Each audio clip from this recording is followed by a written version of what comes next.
경제브리핑 불편한 진실이 여러분의 확실한 두통 치료제가 되어드리겠습니다. 경제 뉴스가 연예 뉴스처럼 쉽게 들리는 그날까지 경제브리핑 불편한 진실.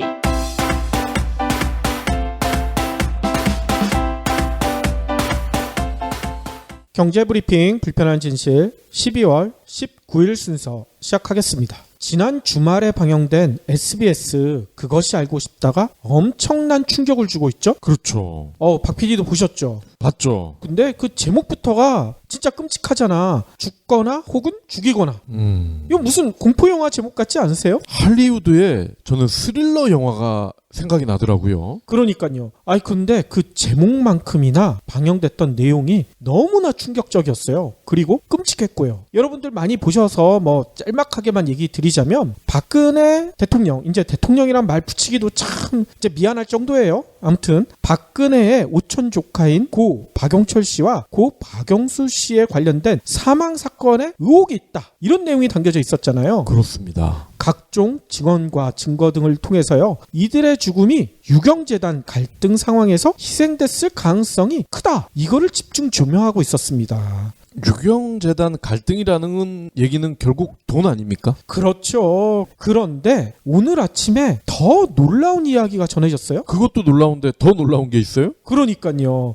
그것이 알고 싶다 지난주에 방영됐던 그 방영분이요. 방송사고로 인해 방영이 안 될 뻔했었다. 이런 얘기가 전해졌대요. 방송사고로 방영이 안 된다고요? 그러니까요. 이 내용은요. TBS의 김어준의 뉴스공장이라는 팟캐스트 있죠. 네. 여기에 출연했던 SBS 배정훈 PD. 이분이 SBS 그것이 알고 싶다 만드는 PD인데요. 네. 이 배 PD가 취재 과정에서 엄청난 심리적 압박감을 느꼈다. 이런 얘기를 전했는데 마지막에 인터뷰가 끝난 다음에 김어준 씨가 배 PD한테 들었다면서 방영 비하인드를 털어놨다고 합니다. 김어준 씨가 했던 내용에 따르면요. 방송 직전에 마지막 단계 편집본이 강제로 삭제돼 있었다. 그러니까 SBS 서버에서 말이죠. 기술진 역시 누군가에 의해서 방송이 삭제됐다고 하더라. 이런 얘기를 했답니다. 그런데 다행스럽게도 배 PD가 지속적으로 별도의 백업을 해놨대요. 네. 이럴 줄 알고 이랬던 거죠. 그렇죠. 그 덕분에 방송에는 무리가 없었다고 합니다. 동영상이기 때문에 용량이 꽤 클 거고요. 그렇죠? 그리고 4K에 가까우니까 더더욱 커지지 않겠습니까? 그러니까요. 그럼 배 PD도 IT 쪽에 제법 지식 있는 분이셨어. 그래서 클라우드를 쓰지 않았을까. 그렇죠. 클라우드를 썼는지 외장하드를 썼는지 모르겠지만 이럴 줄 알고 미리 백업해놓은 배 PD 진짜 대단하다는 생각이 들고요. 그리고 SBS는 그래도 공영방송까지는 아니지만 국내를 대표하는 방송사잖아요. 네. 방송사고로 방송이 못 될 것을 감안하면서 이걸 지운 사람들 도대체 누굴까요? 이거 조사해보면 재밌을 것 같은데요. 그러니까요. 진짜 그것이 알고 싶다. 그 내용뿐만 아니라 그 뒤에 숨겨진 비하인드까지 영화보다도 더 잔인하고 참혹하다. 현실이 그렇다는 사실이 저는 너무나 무섭다는 생각이 들어요. 우리가 추측은 해볼 수 있잖아요. 누가 지웠을까? 그러니까요. 아무래도 방송국의 고위 간부 아닐까요? 고위 간부도 스스로 지었다기보다는 누구의 지시를 받았겠죠. 네. 그래서 저도 우리 방송할 때마다 이 백업을 잘 해놔야 될 것 같아. 우리 둘 사이에선 지울 사람이 없겠지만 혹시 해킹을 통해 가지고 네. 우리 방송 녹음본을 지워버릴 수도 있잖아요. 그럼 또 팟빵에 전화해야지 또. 거짓말 할 때는 무의식적으로 코를 만진다. 한국인들은 거짓말할 때 코를 만지지도 않는다. 귀가 캥길 때는 눈을 마주치지도 못한다.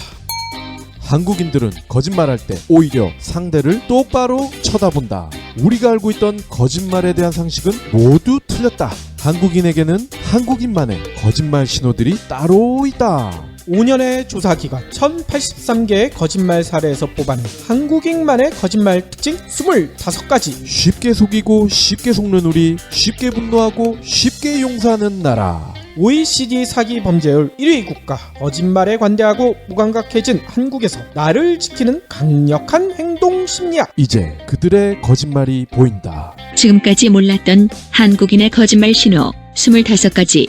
한국인의 거짓말. 도서출판 추수밭. 그러면 오늘 꼭 챙겨야 할 경제 브리핑.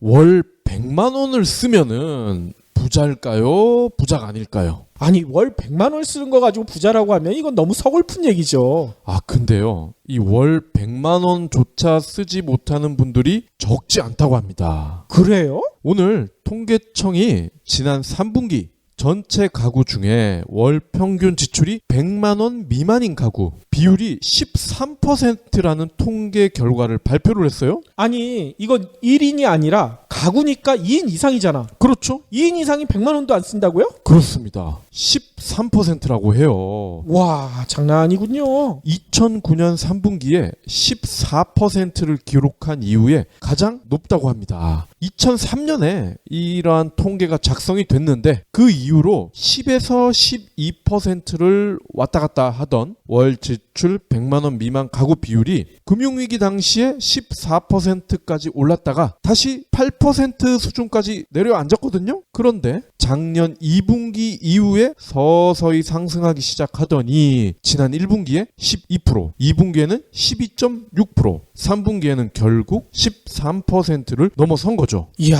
아니 월 100만 원도 안 쓰면 이분들 뭘 가지고 생활하는지 진짜 걱정되네요. 추측을 해보면요. 또 추측이지만 입고 씻는 거 빼고 먹는 거 위주로 쓸 수밖에 없지 않았을까요? 그렇죠. 그러니까 옷이나 신발은 거의 못 샀다고 봐야 될 것 같습니다. 아이고 전체 소비 지출 구간별로 가구 분포 추이를 살펴보면요. 월 지출 200만 원입니다. 이번에는 200만 원 미만 가구 비중은 늘어난 반면에 200에서 400만 원 가구 비중은 줄어들고 있다고 합니다. 아니 서민들이 점점 가난해지고 있다고 하던데 여기서 증명이 되는군요. 맞습니다. 이 전체적으로 봤을 때 200에서 400만 원 가구가 메인이래요. 이야 우리나라의 경우에. 그런데 월 지출 200만 원 미만 구간으로 내려왔다는 거죠. 이 메인 지출 가구들이 200에서 400만 원을 쓰던 가구가 이제는 200만 원 미만밖에 못 쓴다. 아니 이러니까 기득권에서는 최저임금만 줘도 충분히 생활 가능하다 이런 말도 안 되는 황당한 얘기를 하는 거군요. 예. 그런데 이 돈이라는 게 그렇지 않습니까? 누군가가 적게 쓴다는 얘기는 누군가는 더 많이 쓸 만큼 돈을 더 많이 벌었다는 얘기겠죠. 그렇죠. 서민들에게 빨대를 꽂는 사람들이 누굴까요?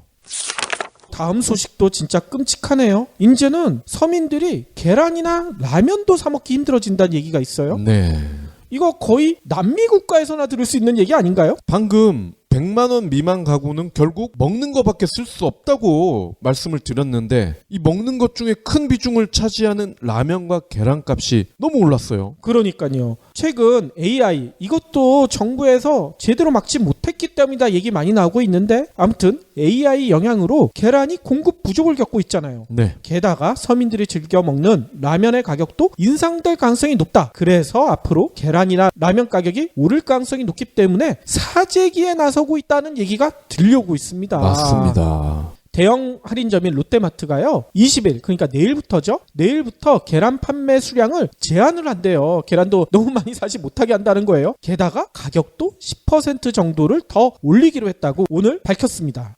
저도 지난 주말에 대형 마트에 갔었는데 보통 한 판에 3,000원, 4,000원 했었잖아요. 근데 이게 7,000원에 팔리더라고요. 아이고 그러니까 우리 애들 계란 좋아하는데 이거 어떻게 하나요? 뭐 롯데마트뿐만이 아니더라고요. 같은 이유로요 이마트가 운영하는 창고형 매장 있죠? 트레이더스도요 지난 8일부터 상인들의 사재기를 견제하겠다 뭐 이런 이유를 붙이긴 했지만 1인 한판 규정을 두고 있다는 거예요. 그런데 일반 소비자가 주로 이용하는 대형마트가 전국 단위로 그러니까 전국에 있는 모든 매장이란 얘기인 거죠. 전국 단위로 계란 판매를 제한해 나선 것은 롯데마트가 처음이라고 합니다. 그래서인가요? 지난 주말에 마트를 갔는데 사람이 굉장히 많더라고. 계란 살러? 왜냐면요 1인 한 판 그러면 4인 가족이 가면 4판을 살 수가 있잖아. 그러니까 말입니다. 또 롯데마트뿐만이 아니더라고요. 홈플러스도요 이미 지난 17일에 평균 6% 정도 계란값을 더 올린 것으로 확인됐다고 합니다. 그래서 이마트, 홈플러스, 롯데마트 이게 할인마트 빅3라고 불리잖아요. 네. 이 빅3가 2주에 걸쳐서 10%가량 계란값을 올렸다고 해요. 근데 문제는 뭐 이렇게 올렸으면 여기서 어느 정도 안정이 되면 상관이 없겠지만 앞으로도 더 올라갈 가능성이 너무나 높대요. 왜냐하면 AI 때문에 정부가 AI를 방치해놨기 때문에 공급 부족 현상이 한동안 지속될 것이다. 이런 얘기가 들리고 있기 때문이라고 합니다.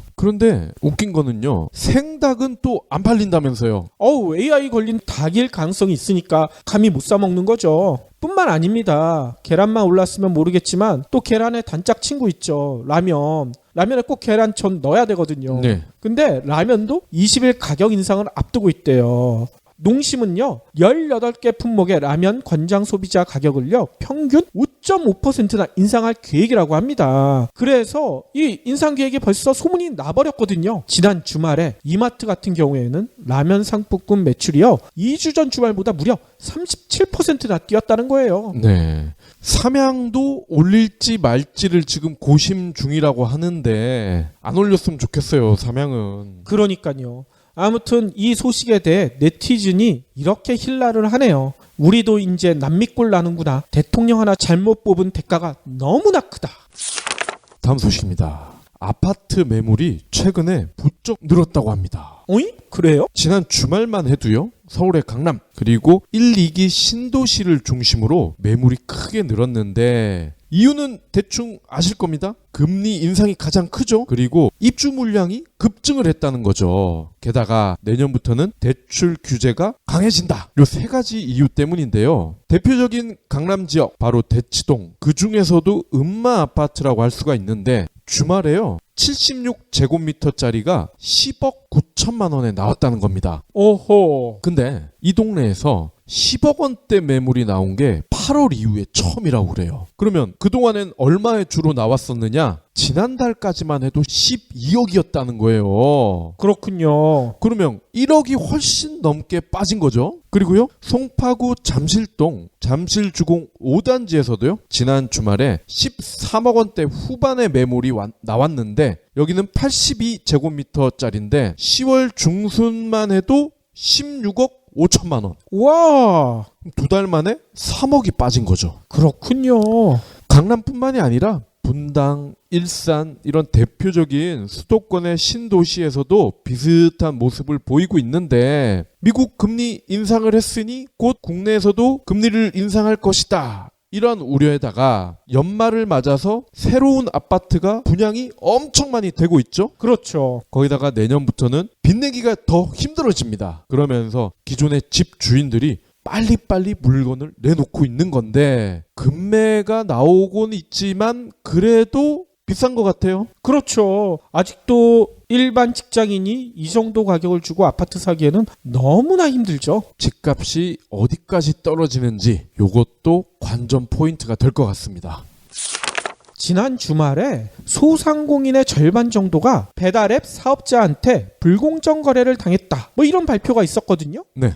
그런데 배달앱을 운영하는 업체 중에 우아한 형제들이라고 있죠. 배달의 민족. 그렇죠. 이 배달의 민족이 이거 잘못됐다. 이 자료를 발표한 중소기업중앙회를 고소하는 방안을 검토하겠다. 이렇게 밝혔다고 합니다. 고소를 할 예정이라고요? 일단 우아한 형제들이 밝힌 내용에 따르면요. 전날 중기중앙회가 일부 사업자들의 불만을 마치 사실인 것처럼 일방적으로 담아 보도자료를 배포하는데 유감을 표한다. 뭐 이런 얘기를 했다고 합니다. 아까 얘기대로 중소기업중앙회는요. 지난 18일에 공개한 자료를 통해 최근 200개의 배달앱 이용 소상공인을 대상으로 애로 실태를 조사한 결과 48% 그러니까 절반에 가까운 소상공인들이 배달앱 사업자로부터 한 가지 이상의 불공정 거래 행위를 겪었다. 이렇게 답했다고 밝혔습니다. 네. 이는 백화점이나 대형마트의 불공정 거래 비율과 비교하면 매우 높은 수준이라고 해요. 참고로 백화점의 불공정 거래 행위는 29.8%인데 배달앱은 48%. 거의 2배가 가까이 된다. 뭐 이 얘기인 거죠. 네. 그런데 우아한 형제들은 이 같은 자료 가운데 아까 얘기대로 상당 부분이 사실관계에 맞지 않고 특히 일부는 악의적으로 과장됐다. 뭐 이렇게 얘기하고 있어요. 이 불공정 거래 행위가 여러 가지가 있겠지만 아무래도 배달앱을 상대로 했을 때는 뭐 가격이 비싸다든지 우리가 광고비를 냈는데 낸 돈에 비해서는 효과가 별로 없었다든지 아니면 음식을 덜 담을 수밖에 없는 그런 상황 이런 것들을 주로 피력을 했을 것 같은데 참 쉽지 않은 문제인 것 같습니다. 그렇죠. 아니 저도 우아한 형제들 같은 배달앱 쪽이나 소상공인들 둘 다 양쪽에 애로사항이 상당히 큰 건 알겠는데 저는 이 한 가지가 좀 마음에 걸려요. 백화점의 불공정 행위가 29%밖에 안 되는데 배달앱이 48%다? 이건 누가 봐도 자료감 신빙성이 떨어지지 않나요? 그렇죠. 그리고 백화점에 들어갈 수 있는 중소기업보다는 아무래도 배달의 민족에 들어가는 중소기업이 훨씬 많겠죠. 그러니까요. 아무튼 이렇게 배달앱 같은 새로운 신사업이 나왔었을 때 이거와 관련된 여러 가지 논란이 많긴 많은데 이거를 제대로 중재해 주는 게 이런 중소기업 중앙회 같은 기관이어야 되는데 오히려 분란을 조장하는 것 같다. 이런 느낌이 듭니다. 그리고 이런 배달앱이 나온 지가 한 5년 정도 된 것 같은데요. 아직도 이렇게 양측은 으르렁대고 있습니다. 이거 도대체 언제쯤 사이가 좋아질까요? 다음 소식입니다. 곧 있으면 연말 그리고 내년 초가 되잖아요. 근데 이때가 여름 휴가 시즌 다음으로 해외여행 성수기잖아요. 그렇죠. 겨울방학이니까. 그래서일까요? 관세청이 휴대폰 면세 범위 초과 물품에 대해서 집중 단속을 하겠다 이렇게 예고를 했습니다. 오호. 26일부터 내년 1월 6일까지 여행자 휴대폰 검사 비율을요 지금보다 30%를 높이겠대. 그리고 유럽이나 홍콩 쇼핑을 많이 할 수 있는 나라에 다녀온 사람들은 집중 검사를 하겠다는 겁니다. 아, 그렇군요. 관세청은요 면세점 고액 구매자 그리고 해외 신용카드 고액 구매자에 대해서도 입국을 하면 정밀 검사를 하겠다. 그리고요 동반 여행자에게 고가 물품을 대리 반입하는 행위에 대해서도 특별 단속을 하겠다. 만약에 걸리면 물품 압수는 기본이고 법적 처벌도 받을 수 있다. 이렇게 으름장을 놓고 있어요. 그렇죠. 특히 이 대리 반입은요 진짜 조심해야 될 것 같습니다. 혹시나 이게 마약류나 이런 불법 제품을 대리 반입해달라 이렇게 나오는 경우들도 있거든요. 속여가지고. 이게 영화에서나 나올 법한 얘기긴 한데 실제로 영화로 제작된 기억이 나는데요. 중국이었나요? 모르는 사람이 짐을 좀 반입을 해달라고 해서 맡았을 뿐인데 거기서 마약이 나왔었잖아요. 그러니까요. 그래서 사형 선고를 받아서 아마 사형이 됐죠? 뭐 잠깐 옆길로 샜는데요. 면세 범위 초과 물품을 소지한 경우에는 여행자 휴대폰 신고서를 성실히 작성을 해서 감면 혜택을 받을 수가 있다고는 합니다. 15만 원 한도이긴 하지만 관세의 30%를 깎아준다고 해요. 신고를 하지 않고 적발이 되면 납부할 세액의 40% 또는 60%가 가산세가 붙고요. 2년 내 미신고 가산세를 2회 낼 경우에는 3회째부터 납부세액의 60%를 추가로 가산을 해야 한다고 하는데 근데 저는 이 600불이 지금 마지노선이잖아요. 이게 조금 불편한 것 같아요. 어떻게 보면은 세금을 뜯으려고 작정을 한 게 아닌가. 정책을 좀 현실성 있게 해야 되는 게 아닌가. 600불이면은 우리 돈으로 한 65만 원 정도 되지 않습니까? 그렇죠. 그런데 양주 한 2병 사면 거의 60만 원이에요. 아, 이것도 다 국민들 건강을 생각해서 양주도 먹지 말라 뭐 이런 얘기겠죠. 그리고 순실이는 해외 갔다 왔다 할 때 이런 거 검사 안 하잖아. 당연히 안 하고요. 결국 맨날 힘없는 국민들만 삥 뜯기는 거야. 그렇죠.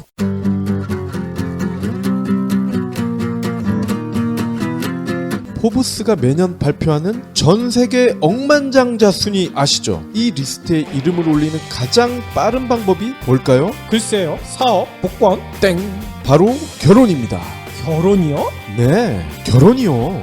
여기 부자가 되기 위해 억만장자와 결혼하기로 한 프랑스 여배우가 있습니다. 어차피 열심히 일을 해서 돈을 모아봤자 그들과 같은 부자가 되기는 글렀으니 차라리 억만장자인 남자와 결혼을 하겠다는 건데요. 사실 정말 결혼한 건 아니고요. 프랑스에서 2009년부터 지금까지 인기를 얻고 있는 경제 풍자 연극이 책으로 나왔습니다. 양극화, 경제 불평등 좋은 말이긴 한데 조금 지루하고 어렵잖아요. 이런 사람들을 위해 여배우이자 코미디언인 저자가 억만장자와 결혼하려는 신부를 연기합니다. 억만장자의 실체를 가감없이 까발리는 그녀의 비평이 아주 매섭습니다. 그녀가 본 억만장자의 실체는 무엇일까요? 그래서 나는 억만장자와 결혼했다. 기대 바랍니다. 도서출판 한빛비즈 그러면 오늘의 섹션 시작할 텐데요. 오늘은 이 얘기로 한번 시작을 해볼게요. 우리 박 PD는 공포 영화를 너무나 좋아하시잖아요. 많이 하죠? 아, 근데 요새는 안 봅니다. 아, 그래요? 왜 또 공포 영화 안 봐요? 아, 트릭이나 결말이 초반 한 10분만 보면 다 알아. 그래요? 아니, 그리고 현실이 공포 영화 같아서 뭐 이런 이유도 있을 것 같은데. 뭐 그런 것도 있죠. 그렇군요. 아무튼 저는 개인적으로요, 공포 영화를 너무나 싫어해요. 부산행이나 뭐 킬빌처럼 막 선혈이 낭자하는 이런 영화 아예 보지도 않거든요. 왜냐하면 저는 개인적으로 이렇게 생각합니다. 무서운 것을 왜 돈까지 내고 보는지 이해를 못하겠어요. 아하. 물론 공포 영화 팬들, 특히 박 PD 같은 사람들은 이거 말도 안 되는 얘기다 이렇게 얘기하시겠지만 전 개인적으로 그렇습니다. 그런데 공포 영화가 아닌 줄 알았는데 영화를 본 후에 며칠 동안 잠을 제대로 자지 못한 이런 경우가 있어요. 공포 영화가 아닌데 공포스러웠다는 얘기잖아요. 그렇죠. 막 선혈이 낭자하진 않는데 저는 이게 너무나 무서웠어요. 뭔 영화였냐 하면요, 2002년에 개봉됐던 패닉룸 혹시 기억나세요? 패닉룸이요? 예. 조디 포스터라고 요즘은 잘 안 나오시는 배우인데 네. 예전에 상당히 인기 있었잖아요. 그렇죠. 이 조디 포스터가 주연한 영화인데요. 내용은 이래요. 박 PD는 아마 기억나실 거예요. 배경은 미국 뉴욕 맨하탄의 고급 주택이거든요. 근데 이 조디 포스터가 남편과 이혼한 이후에 이 고급 주택으로 이사를 왔어요. 근데 이 집에는 아주 재미난 장치가 있습니다. 외부와 완전하게 차단된 특히 안전한 공간인 패닉룸이 있었던 거예요. 조디 포스터도 맨 처음엔 이건 몰랐었는데 나중에 보니까 재미난 공간이 있는 거야. 근데 이 공간에 봤더니만 별도의 전화선이 있어요. 그리고 감시 카메라로 외부를 살필 수 있는 모니터도 들어있습니다. 또 자체 환기 시스템도 있고요. 그 안에는 또 물, 상비약, 생존에 필요한 필수품도 구비돼 있더라고요. 조지 포스터도 이거 보고 이게 왜 있지? 뭐 이렇게 생각을 했었는데 그날 밤 무서운 일이 벌어지기 시작합니다. 이 집에 3명의 무장강도가 침입한 거예요. 네. 실은 이 무장강도들은 이 패닉룸 안에 거액의 돈이 숨겨져 있었던 걸 안 사람들이야. 그래서 이걸 꺼내러 왔는데 하필이면 조디 포스터가 이날 이사를 온 거죠. 그래서 이 조디 포스터를 어떻게 해야 되겠습니까? 이 돈 꺼내는 거 알면 안 되잖아. 없애버리고 돈을 차지하기 위해서 혈전을 벌입니다. 근데 조디 포스터가 혼자 있었던 게 아니더라고요. 어린 딸이 있는데 어린 딸이 하필이면 또 폐쇄공포증을 앓고 있어요. 아. 그래가지고 조디 포스터가 이 무장 강도들로부터 어린 딸을 지키기 위해서 이 폐쇄된 패닉룸 안에서 고군분투하는 이런 열연을 펼칩니다. 근데 폐쇄공포증 걸린 애가 패닉룸 안에 있으면 이거 어떻게 되겠습니까? 난리가 나죠. 그게 공포스러웠다는 건가요? 그렇죠. 진짜 이 아이러니한 상황 자체가 공포스러웠고요. 손에 땀을 쥐게 만들고 또 패닉룸 안에만 가만히 있으면 안 될 거 아닙니까? 외부와 연결을 해야 되는데 이 무장 강도들이 미리 다 전화선이나 이런 걸 다 끊어버린 거야. 외부랑 연결하면 자기들 들키니까. 그러니까 외부랑 연결하기 위해서 어떻게든 연결하기 위해서 이 조디 포스터가 막 패닉룸이랑 그 집안을 왔다 갔다 도망다니는 장면이 진짜 공포스럽더라고요. 특히 모니터로 외부를 다 볼 수 있다고 했잖아요. 네. 무장 강도들이 욕하고 막 때려 부시는 장면을 이거 보고 있는 거예요. 서서히 다가오는 공포. 이 장면 자체도 저는 너무나 소름 끼치더라고요. 너무나 무서웠어요.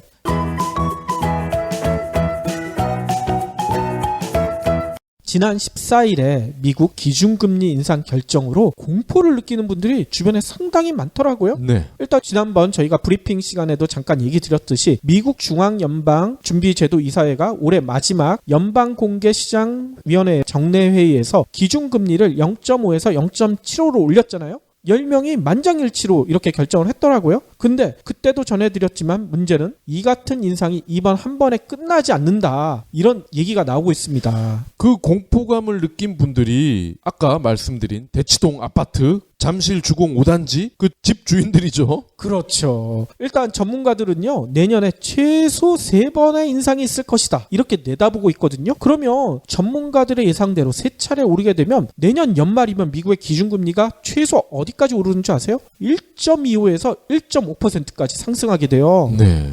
그러면 이는 현재 한국의 기준금리인 1.25보다 높아지는 수준이란 말이에요. 이게 뭔 얘기겠습니까? 한마디로 하느니 현재 금리를 계속 유지하기 힘들다 이 얘기거든요. 근데 또 재미난 점이 있어요. 이러지도 못하고 저러지도 못하는 한은의 딜레마 뭐냐면요, 기준금리를 당장 올리는 게 불가능해 보여. 미리 올려버리면 될 텐데 왜 불가능하냐? 그때도 잠깐 얘기 드렸지만 가계빚이 벌써 1300조 원을 넘어버렸잖아요. 네. 게다가 가계부채뿐만 아니라 이자도 갚지 못하는 한계 기업도 갈수록 늘어나고 있다고 합니다. 한국은행이 미리 이 미국 기준금리가 오를 걸 예상을 했는지 조사를 해봤더라고요. 우리나라 대출 금리가 1%포인트 정도 오를 때 어떻게 되느냐? 연간 가계 이자 부담이요 무려 7조 원 가까이 늘어난대요. 7조요. 이에 따라 한계 가구라고 있거든요. 금융자산보다 부채가 많고 가처분 소득 대비 원리금 상환액이 40%를 넘는 가구, 이걸 한계 가구라고 하거든요. 그러니까 은행에 갖다 바치는 돈이 40%란 얘기 아닙니까? 그렇죠. 그러니까 생활이 안 되는 가구예요. 근데 이 한계 가구가요 143만 가구에 달할 것이다. 이렇게 나왔다는 거예요. 143만 가구가 어느 정도 수준이냐? 우리나라 전체 가구의 8%에 달하는 수준이라는 거예요. 그쵸. 단순 계산해도 4명이 산다고 했을 때 몇 명입니까? 거의 700만, 800만 명 아니에요. 그렇죠. 우려는 한계 가구에만 있지 않더라고요. 3년째 대출 이자도 갚지 못하는 기업, 이것도 조사해 봤더니만 몇 개 기업이나 있는 줄 아세요? 3,200여 개 기업. 장난 아니죠? 이게 5년 전보다 무려 40%가 급증한 숫자라고 합니다. 아니 그러면 3,200여 개 기업이면 어느 정도 비율일까? 우리나라 전체 기업 대비 퍼센테이지가 15%나 돼요. 근데 저는 이것도 신기합니다. 3년째 이자도 못 갚고 있는 기업이 어떻게 운영이 될까? 그동안 저금리였기 때문에 계속 빚을 내서 틀어막은 거죠. 돌려막기를 한 거죠. 네. 그러니까 일각에서는 이 한계 기업을 이렇게 표현을 해요. 좀비 기업이다. 살아있는 기업이 아니란 얘기인 거예요. 네. 그래서 이 때문에 일각에서는 이런 얘기를 합니다. 이들을 살리기 위해서라도 우리나라의 기준금리를 더 내려야 한다. 이렇게 요구를 한 거예요. 왜냐하면 미국 금리 인상, 그건 잘 모르겠고 일단 우리나라에서 죽어가는 한계 가구, 한계 기업부터 살려야 하지 않느냐. 이런 주장인 거죠. 실제로 지난 15일에 우리나라 기준금리 동결이 결정된 이후에 한은의 이주열 총재가 이런 얘기를 했어요. 한층 높아진 대외 여건이 불확실성을 신중히 지켜볼 필요가 있다는 점, 이에 따른 금융시장 변동성 확대에 유의할 필요가 있다는 점, 가계부채의 큰 폭 증가가 지속되는 점 등을 고려해 동결을 결정했다. 이렇게 밝혔는데 문제는 이 말의 행간에 이런 내용이 숨겨져 있다고 합니다. 기준금리 인하 요구가 너무나 많았지만 이거 뿌리치고 그냥 동결을 했다. 이런 얘기가 숨겨져 있다는 거예요. 그런데 많은 전문가들은 이렇게 지적을 하죠. 현재 1.25%의 우리나라의 기준금리를 더 이상 내리는 것은 불가능하다 지적하고 있어요. 불가능한데도 이렇게 끊임없이 내려달라고 얘기하는 사람들은 우리나라 경제를 망쳐먹으려고 하는 사람들인 것 같아. 이거 다 투기하는 사람들 아닙니까? 맞습니다. 아무튼 왜 불가능하다고 지적하냐면 미국은 물론 EU도 기준금리를 올리려는 움직임이라고 지난번에 한번 전해드렸었잖아요. 근데 미국이나 EU가 기준금리 올리는데 우리가 반대로 더 내린다? 이게 뭔 상황이 벌어질까요? 국내에 들어와 있는 외국 자본이 썰물처럼 빠져나갈 가능성이 무지하게 커지는 거죠. 게다가 또 이런 일이 벌써 벌어지고 있죠. 미국 기준금리 인상 이게 결정되자마자 어디서 반응을 보였는 줄 아세요? 우리나라 시중금리가 벌써 뛰고 있어. 네. 기다렸다는 듯이 시중금리를 올리고 있다는 얘기인 거예요. 신한은행 같은 경우에는 기준금리 결정이 15일날 우리나라 시간으로 15일날 결정이 됐잖아요. 16일부터 주택담보대출 변동금리 있죠. 이거를 기존의 연 4.46%에서 4.56%로 0.1%포인트를 올려버렸대요. KB국민은행, 우리은행도 똑같이 0.1%포인트씩 끌어올렸다고 합니다. 이것도 웃겨요. 우리나라 기준금리는 그대로인데 미국이 올렸다는 소리만 듣고 지들끼리 이렇게 올려버리고. 그러니까 말입니다. 주요소랑 너무 똑같지 않아요? 맞습니다. 그런데 문제는 시중은행들도 앞으로 미국 금리 올리는 대로 우리나라 기준금리와 상관없이 시장의 실질금리를 계속 올릴 가능성이 크다는 얘기입니다. 네. 그러면 이렇게 시장 금리는 오르는데 기존 금리를 그대로 유지할 수가 있을까요? 전문가들은요, 한은도 결국은 기준 금리를 올릴 수밖에 없는 상황에 처할 수밖에 없다, 이렇게 지적하고 있어요. 지금까지 살펴보면 국내 기준 금리 그러면 어떻게 된다는 얘기냐? 내릴 수도 없고 올릴 수도 없고 그야말로 외통수에 빠졌다, 이렇게밖에 볼 수가 없을 것 같아요. 네. 진짜 아까 처음에 얘기 드린 패닉룸의 공포가 몰려오는 듯해요. 그러면 이런 상황에서 우리 서민들, 경제브리핑 불편한 진실을 들으시는 애청자분들은 어떻게 해야 할까요? 일단 국내 언론들이 전하는 해법을 한번 살펴보겠습니다. 각 언론별로 여러 가지 장황한 해설, 또 전문가 멘트 이런 걸 붙여가지고 설명하긴 했지만 거의 대동소이의 해법 자체가 별 차이가 없더라고요. 요약을 해보자면 이런 거예요. 일단 빚 있는 사람들은 당장 고정금리만을 선택하거나 고정금리로 갈아탈 필요가 없다, 이렇게 지적을 해요. 이유가 뭐냐면 아까도 얘기했듯이 1300조 원을 넘어선 가계부채 탓에 한은이 섣불리 금리를 인상할 가능성이 적다. 따라서 당분간 변동금리 대출을 유지하는 게 유리하다, 이런 설명이란 겁니다. 하지만 뒤에 조건이 붙죠. 대내외 금리차에 따른 자본 유출이 잇따르면 한은이 금리 인상을 단행할 가능성이 있기 때문에 적당한 시기에 고정금리로 갈아타라, 이렇게 권해요. 그러면 여기서 한 가지 문제가 있죠. 적당한 시기가 언제일까요? 설명이 없어. 언론들이 그냥 적당한 시기에 알아서 갈아타라는 거예요. 이거 뭔 얘기겠습니까? 그냥 눈치 잘 보고 있다가 알아서 갈아타라는 얘기인 거 아니에요. 우리 기존 언론의 대응책은 늘 그런 식이죠. 아니, 적당한 시기? 난 아직 안 온 걸로 착각했는데 늦으면 어떻게 해? 늦은 사람 잘못이란 얘기인 겁니다, 한마디로. 이거 하나만한 권고가 이게 해법이 될 수가 있을까요? 재테크 방법 바꿔야 한다, 뭐 이 얘기를 하면서도 기존 언론들은 이렇게 얘기합니다. 채권 대신 미국 금리에 연동되는 펀드나 주식 등에 눈을 돌려라, 이렇게 추천을 해요. 또 안전자산이면서도 최근 가격이 많이 하락한 금, 이것도 유용한 재테크 수단이 될 수 있다, 이렇게 권고를 합니다. 아니 그걸 누가 모르나?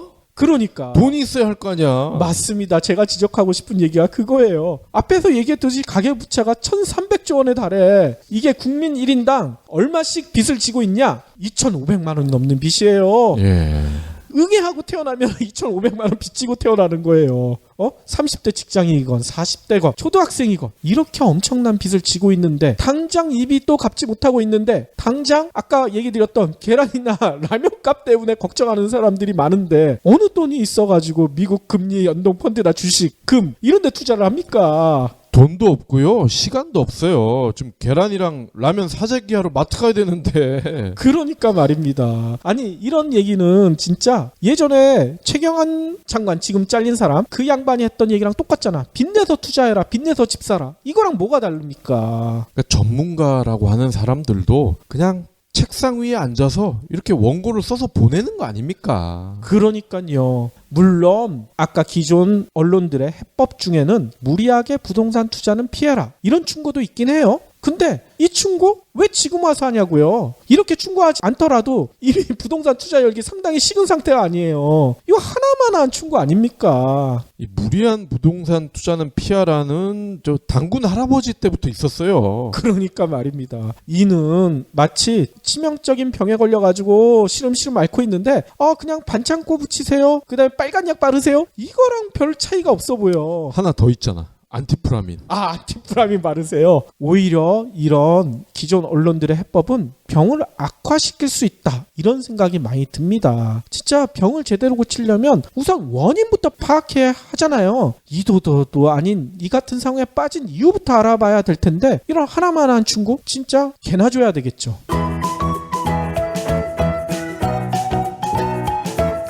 그래서 제가 지금부터 어떻게 원인을 찾아야 되는지 그걸 한번 살펴볼까 합니다. 일단 경제 주체들이 가장 공포스러워하는 거, 대표적으로 꼽는 게 불확실성이잖아요. 어디로 튈지 모르니까 아무 대응도 못하기 때문이잖아요. 마치 아까 처음에 얘기 드렸던 영화 패닉룸에 갇혀있는 상태, 이게 가장 공포스럽잖아. 네. 근데 이주열 한은 총재가요, 이번 금리 동결 이유에 대해 대외적인 불확실성을 거론했는데 아마 제 생각에는 마음속으로 대내적인 불확실성에 대한 공포가 더 컸을 것으로 보여요. 그렇죠. 왜냐면요, 이주열 총재한테는 뭔가 하나 깨림칙한 게 있어. 일단 뭐냐, 박근혜에 대한 탄핵 발의가 결정된 이후에도 상황 진척이 지금까지 없잖아요. 버티고 있죠? 그러니까요, 버티고 있는데 놀라운 일이 하나 벌어졌습니다. 교체 예정이었던 유일호 부총리가 갑자기 다시 살아나 버렸어. 이런 황당한 일이 벌어졌어요. 이젠 어쩔 수 없이 박근혜 탄핵이 마무리되기 전까지는 이주열, 유일호 이렇게 통화와 재정을 책임지는 두 수장이 우리나라 경제를 이끌어 나가야 된다고 합니다. 거기다가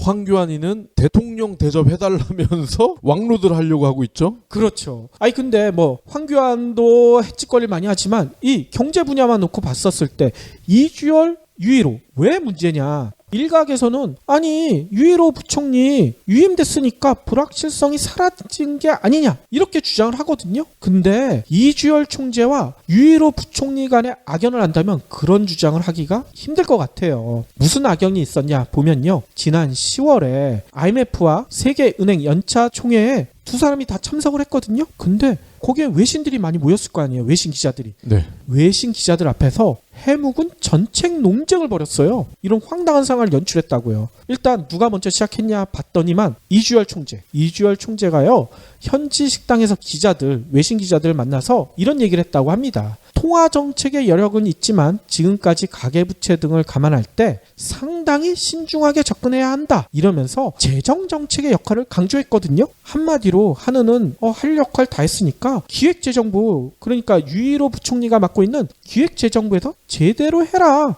이렇게 힐라를 한 겁니다. 이에 대해 이 소식을 들었을 거 아니에요. 유 부총리가 갑자기 블룸버그와 인터뷰를 했어. 인터뷰를 해서 뭐라고 했는지 아세요? 한국의 기준금리는 아직 인하 여력이 있다. 이렇게 맞받아쳐 버린 거예요. 네. 이건 뭔 얘기겠습니까? 한원이 아직까지 제 역할 못하고 있다 이렇게 지적을 한 거란 말입니다. 아니 우리나라 재정과 통화를 책임지고 있는 두 사람이 외국에 나가가지고 이렇게 싸움을 하면 되겠습니까? 힘을 합쳐서 경제 위기를 헤쳐나가도 힘든 판에 내탄 논쟁하고 있는 게 이게 좋은 모습은 아니잖아요. 이 전문 용어로 팀킬이라고 하잖아요. 그러니까요. 진짜 팀킬을 제대로 한 거예요. 근데 문제는 아까 이주열 총재가 먼저 질렀다고 했잖아요. 그 전에도 또 비슷한 논쟁이 있었어. 이게 처음이 아니더라고요. 지난 5월 대우조선해양 구조조정 문제가 불거졌을 때 유일호 부총리가 이런 얘기를 했습니다. 통화 당국의 발권력을 이용해서 재원을 늘려주는 방법도 있고 채권을 사들이는 방법도 있다. 이렇게 언론에 대고 강조를 했어요. 이건 뭐겠습니까? 한은이 적극적으로 나서서 대우조선 구조조정 문제 해결해라. 이렇게 지적한 거 아닙니까? 이 얘기를 듣자마자 이주열 총재가 뭐라고 했는지 아세요? 발권력 동원에는 국민적 공감대가 우선이다. 이렇게 맞받아 쳐버린 거예요. 국민적 공감대도 없이 발권력 사용? 난 못해. 이렇게 한 거죠. 그러니까 이거 그냥 끝났으면 모르겠는데 유일호 부총리가 또 맞받아 쳤어. 뭐라고 했는지 아세요? 아니 그러면 당신이 얘기하는 국민적 공감대가 무슨 말이냐. 이렇게 유치한 공방을 이어갔다는 거예요. 네. 이렇게 5월에 대통 싸웠으니까 10월 가서 또 싸운 거야 얘네들이. 야, 그냥 차라리 둘이 공원에서 만나서 한번 붙어라 그냥. 그러니까 진짜 차라리 맞짱 뜨는 게 더 나을 것 같지 않으세요? 진짜 초등학생 말싸움도 아니고 말입니다. 아니 이걸 하고 싶으면 지네 둘이서만 하지 왜 언론 앞에서 이걸 하냐고요. 진짜 이런 이해 충돌이 있다. 두 사람이 만나가지고 사전 조율하는 게 이게 정상적인 행태 아닙니까? 네. 근데 더 놀라운 일이 있어요. 왜 얘네들이 이런 짓거리를 하는지 그 이유를 제가 찾아냈어. 뭔 얘기냐면요, 우리나라와 재정과 통화를 책임지는 두 수장이라고 했잖아요. 이 두 수장이 유일호 부총리 유임이 결정된 이후 16일 날 만났대요. 그래서 두 사람이 악수도 하고 앞으로는 경제 상황이 엄중한 만큼 정부와 한은이 긴밀히 협력하자 이렇게 얘기를 했거든요. 근데 언론을 통해서 공개된 두 사람의 사진 표정을 보니까 뭔가 어색해 보여요. 제가 일부러 그렇게 봐서 그런지 모르겠지만 진짜 둘 다 썩소야. 이유가 뭘까 봤더니 너무나 놀라운 일이 있습니다. 앞에서 10월에도 언론을 통해서 말싸움을 했고 5월에도 사사건건 말싸움을 벌였다고 했잖아요. 네. 근데 두 사람이 직접 만난 게 요번 16일 날 11개월 만에 처음이라는 거예요.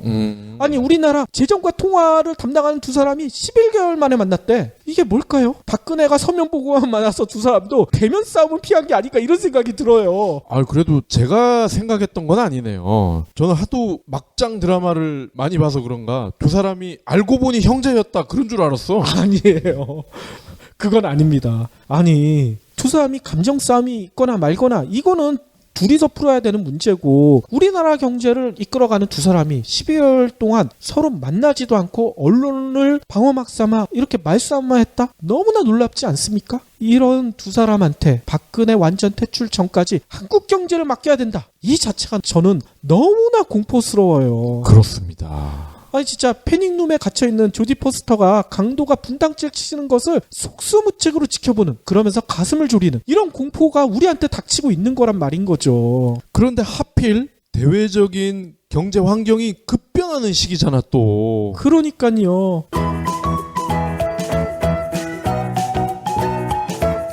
그러니까 제가 드리고 싶은 말씀은 이처럼 우리 경제가 배가 산으로 갈 판인데 미국 주식에 투자하고 금을 사 모으면 뭐 하겠습니까? 당장 먹고 살기도 힘든 판에 재테크 조언 들어본다고 뾰족한 수가 보이지도 않을 거예요. 뭔 얘기겠습니까? 정치가 개판치고 있는데 한국 경제가 살아난다? 불가능하다는 얘긴 거죠. 네. 정치가 바뀌지 않으면 한국 경제는 진짜 이대로 침몰할 가능성이 너무나 큽니다. 저희 애청자분의 한 분이 재테크에 대한 소식을 좀 자주 들려줬으면 좋겠다고 말씀을 하셨는데, 저희가 이 재테크에 대한 언급을 최대한 자제를 하고 있잖아요. 그렇죠. 그 이유가 사실은 이와 무관하지 않습니다. 요즘과 같은 상황에서 돈을 어떻게 하면 불릴 수가 있을까? 이런 거를 언급하는 자체가 어떻게 보면 좀 사기인 것 같아요. 그렇죠. 아까 얘기했듯이 진짜 우리나라 재정과 통화를 맡고 있는 사람들이 11개월 동안 서로 만나지도 않고 이렇게 유치한 싸움을 벌이고 있는데 경제가 살아난다면 이게 더 이상한 거죠. 그러니 재테크 아무리 해봤자 그게 무슨 소용이 있겠습니까? 지난번에도 한번 말씀드렸지만 외신들도 이걸 알고 있어요.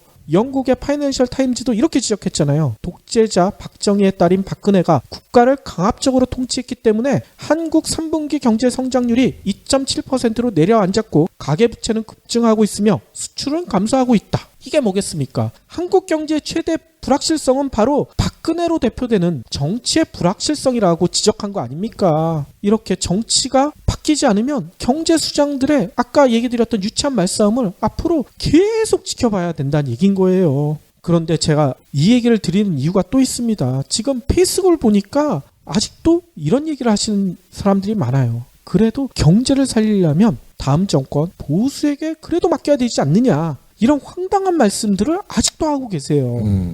누굽니까? 몇몇 분들이죠. 많지는 않습니다. 지금 보수 쪽에서 SNS 프레이 다시 또 들어갔잖아요. 그러면서 북한의 진보 정권들이 돈을 퍼줬네, 뭐 이런 얘기뿐만 아니라 경제를 망쳐놨네, 이런 얘기들을 엄청나게 퍼나르고 있습니다. 그래서 다시 한번 말씀을 드려야 될 것 같아요. 각 정부별 경제 성적표를 보고도 이런 말이 가능할까? 지난번 얘기 드렸던 거 다시 짧게 요약해 드리자면 OECD 통계에 따르면요, 김대중 정부 5년 동안 경제 성장률이 5.2%였습니다. 노무현 정부 때는 4.3%. 둘 다 건실한 성장을 했죠. 네. 하지만 경제 대통령을 자임했던 이명박 정부 때 2.9%로 뚝 떨어졌어요. 박근혜 정부 들어서는 2% 성장률이 고착화되고 있습니다. 또 재테크 얘기를 했으니까요, 대표적인 재테크 수단인 각 정부별 주가지수 변화도 한번 살펴보겠어요. 한국거래소에서 밝힌 자료를 보니까요, 박근혜 정부 집권 시기인 2013년 2월 25일부터 집권 4년 차인 2016년 11월 25일까지 코스피 지수 변화를 보니까 2.2%가 오히려 하락했어요. 포인트는 44.43포인트가 하락해버렸습니다. 오른 게 아니라 오히려 내려가 버렸어. 네.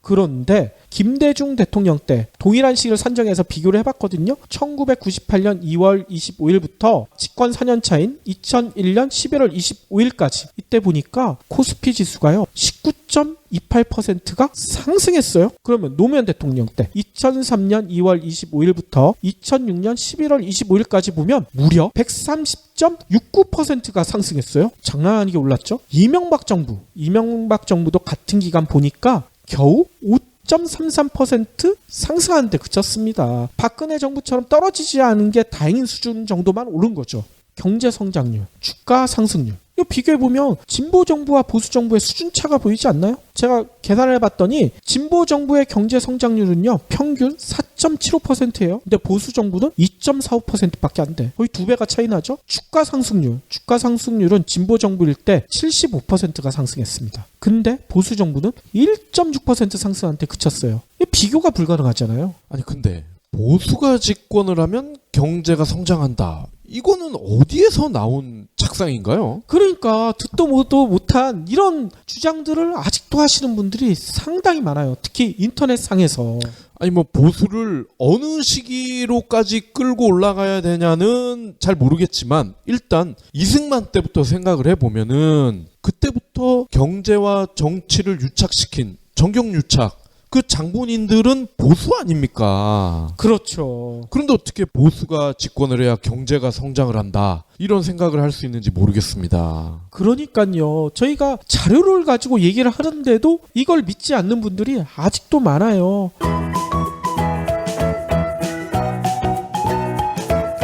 그러니까 제가 생각하기에는 우리 경제 불확실성의 가장 큰 원인 벌써 나오잖아요. 바로 비도덕하면서도 무능한 이 보수가 집권하는 게 이게 가장 불확실한 것 같아.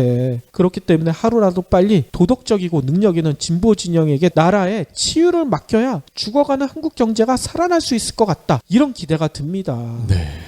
처음에 얘기 드렸던 그 패닉룸에서도요. 조디 포스터는 서서히 다가오는 공포에 굴하지 않았어요. 굴복하지 않고 끝까지 악당들과 싸우더라고요. 폐쇄 공포증인 딸을 위해서 죽음의 공포를 무릅쓰고 끊임없이 탈출을 시도하고 그리고 외부와 연결을 취합니다. 그래서 결국 해피엔딩으로 끝나더라고요. 우리 국민들도 진짜 공포를 이겨내면서 끝까지 싸워야 되지 않을까. 비도덕적이고 무능한 보수를 물리치는 것이 최고의 재테크라는 것을 잊지 말고 끊임없이 투쟁해야 될 것 같다는 생각이 듭니다.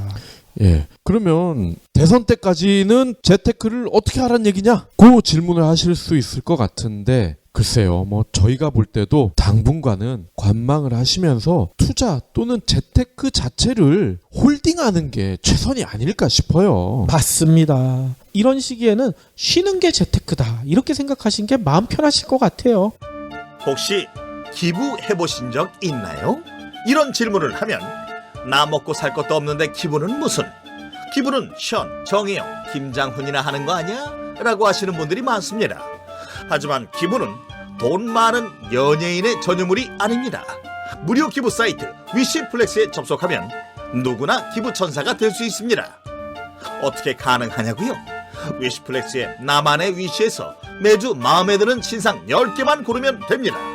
물론 사는 것이 아니라 찜만 하는 겁니다. 그러면 기부머니 500원이 매주 생기죠.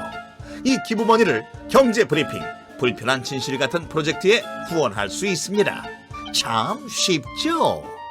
보너스도 있습니다.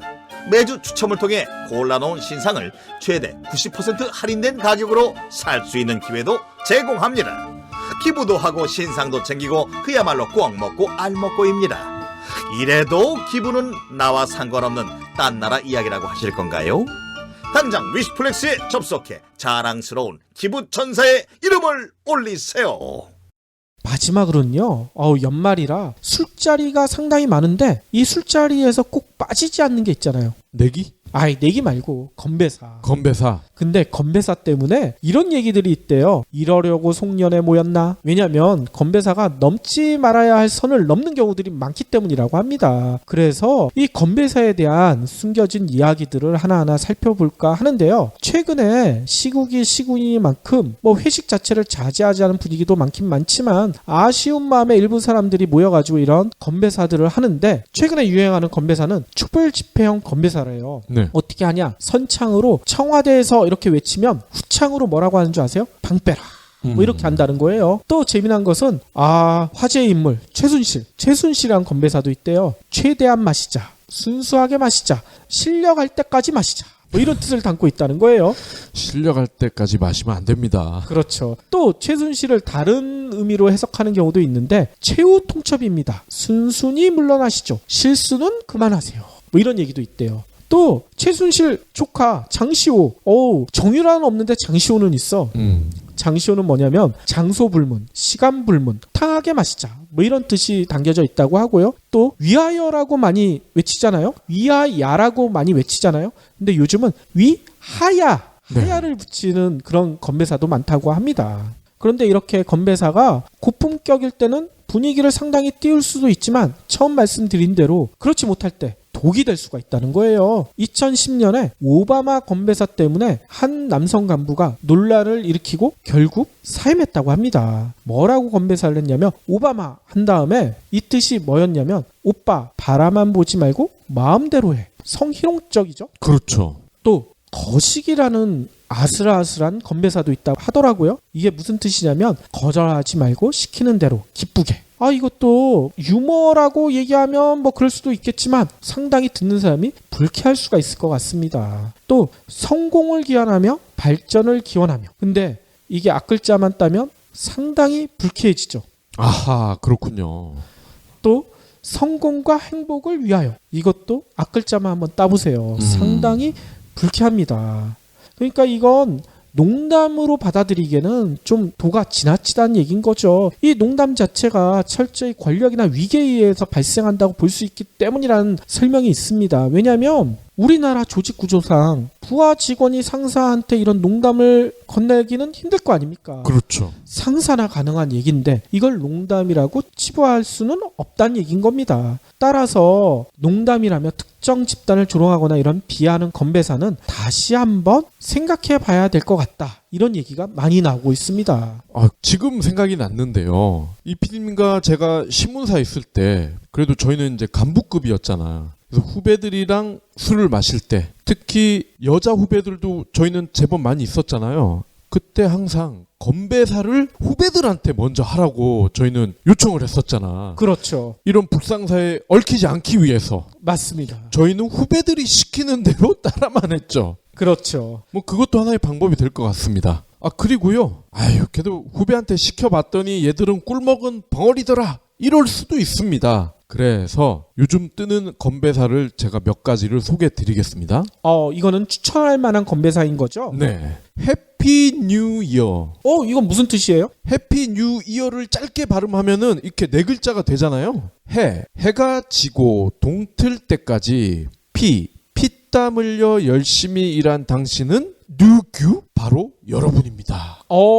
그렇군요. 이건 개콘에 나오는 그 삼행시 짓는 코너 있잖아. 뭐 그거 같아. 약간 좀 억지스럽긴 한데. 그래도 이거 괜찮은데요? 자, 그리고 박보검이 있습니다. 이 여성분들이 좋아하시겠네요. 박수를 보냅니다. 올 한 해 겁나 수고한 당신께.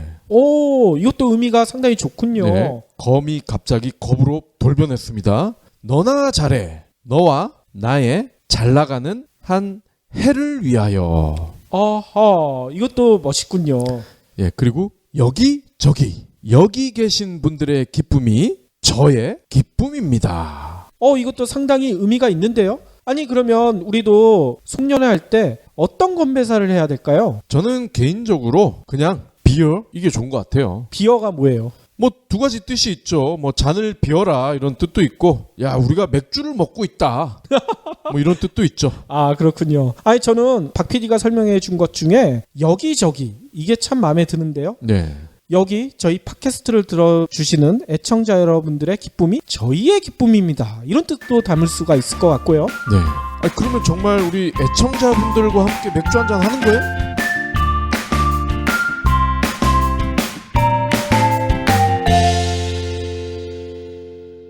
경제브리핑 불편한 진실 완수해주셔서 감사합니다.